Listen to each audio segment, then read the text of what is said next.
Colossenses, tema geral. O maravilhoso Cristo em vós, a esperança da glória. Mensagem 22. Título da mensagem: Dediquem-se à oração. Fiquem alertas e sejam agradecidos. Dia 5. Tema do dia: o jejum, a oração pela revelação do mistério e a comunhão com Deus. Versículos para a oração. Colossenses, capítulo 4, versículos 3 e 4. E Isaías, capítulo 58, versículo 6. Que assim dizem. Colossenses 4, versículos 3 e 4. Orando também juntamente por nós, para que Deus nos abra a porta da palavra, a fim de falarmos do mistério de Cristo, pelo qual estou também preso, para que o manifeste como me convém falar. E Isaías 58, versículo 6. Porventura, não é este o jejum que escolhi, que soltes as ligaduras da impiedade, que desfaças as ataduras do jugo, e que deixes livres os quebrantados, e que despedaces todo o jugo. Em Colossenses, capítulo 4, versículo 2, Paulo nos deu a base da vida cristã: perseverar em oração, vigiando e com ações de graças.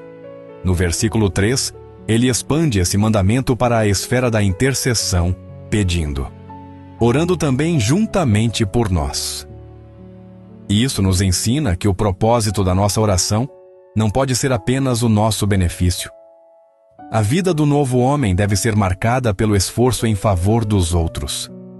A oração intercessória é a ferramenta que nos faz olhar para fora, combatendo o egoísmo que o mundo insiste em injetar em nós.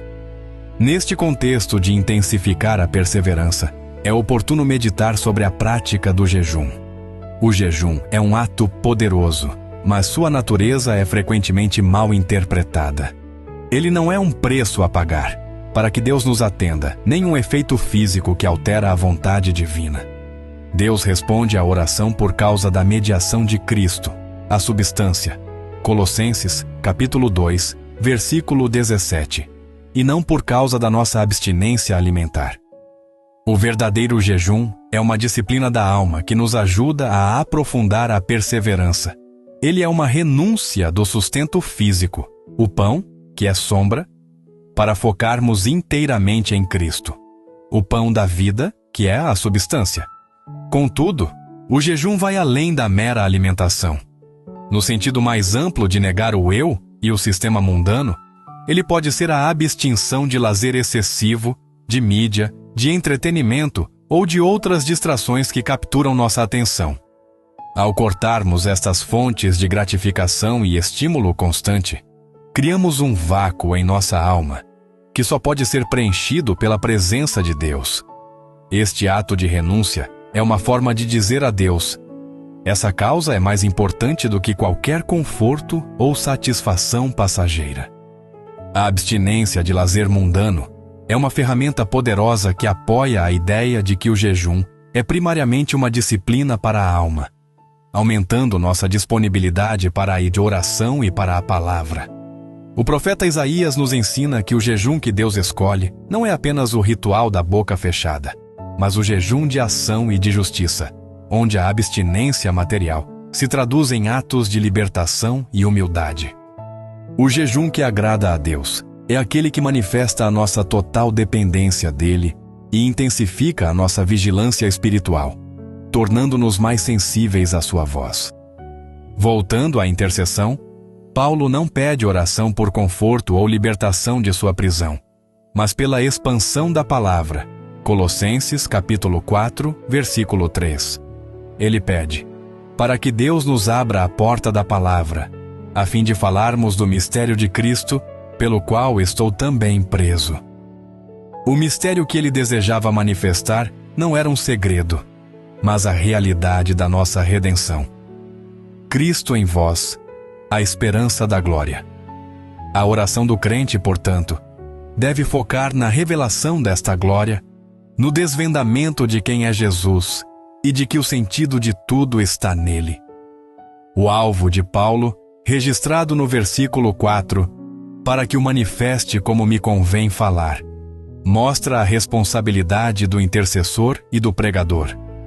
A oração da igreja deve capacitar o ministério, não para que o mensageiro seja popular, mas para que ele fale o mistério de Cristo com a clareza e ousadia que convém à majestade da mensagem.